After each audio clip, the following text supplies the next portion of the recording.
Right now, the Chamber of Commerce Hawaii is rolling out a new economic plan for Hawaii. It's called 2030 Blueprint, and it aims to set up local businesses for a thriving future. Casey Lund is live in Kaka'aka with more. Good morning to you, Casey. Yeah, good morning to you. We're at one of those local businesses. We're at Highway Inn, one of my favorite restaurants, the Kaka'ako Salt, as you mentioned, location. I'm with Sherry Menor-McNamara, President and CEO for the Chamber of Commerce Hawaii. 2030 Blueprint. We'll get to that in a minute, but first, what should we order, Cher? Loco Moco. Loco Moco. Smoked meat Loco Moco. Okay, we'll get to the food in a minute. Let's talk about 2030 Blueprint for Hawaii, this economic action plan. We kind of covered the big picture here, why it all came about. We're going to be talking with stakeholders like the owners of Highway Inn, where we are now. We're going to be talking with DBED as well. But I want to cover the 6 action points, the 6 areas of opportunity, I guess you might say. So this plan identified 6 areas of opportunities, which include travel and tourism, military, 21st century ag, maritime, small business, and business services. Now, travel and tourism and military, they're already our number 1 and 2 industries. But it's more about how can we think different? How can we integrate technology? And how can we invest more in our education and workforce development?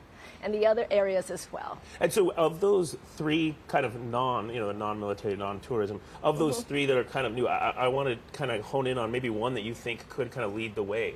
Sure, so 21st century ag, let's say. Again, it's investing more in education workforce development, creating pathways, work-based learning opportunities, and integrate technology into that as well as value-added manufacturing, which is happening now, but how can we invest more in it? And the last question, because we're almost out of time, but this is important. What does success look like when it comes to this plan and it comes to the chamber this year? Okay, so we're generally 49th, 50th place to do business, right? We've always been in those rankings. If we can start moving the needle and go up, then we consider that success. More importantly, everyone working together collaboratively and finding collaborative solutions. That's what we measure success. And we're going to be talking again, like we mentioned, at DBED. We're going to talk with the fine folks, Monica from Highway Inn, who we're so grateful for by hosting.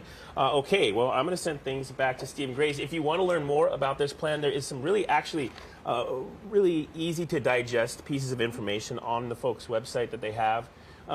We have that at the As Seen on Sunrise page of HawaiiNewsNow.com. Okay. Steve Grace, it's time to order. Easy to digest, just like all the food he's about to order. Right? Dang. We'll haul it to the Highway Inn, too. We'll text you with our I mean, order, he could have gone anywhere, really, right? No, I know. Like, he had to go. Right down the street. It's just right across the street. You are a genius, my friend. You are a genius. Thanks, Casey. Yeah.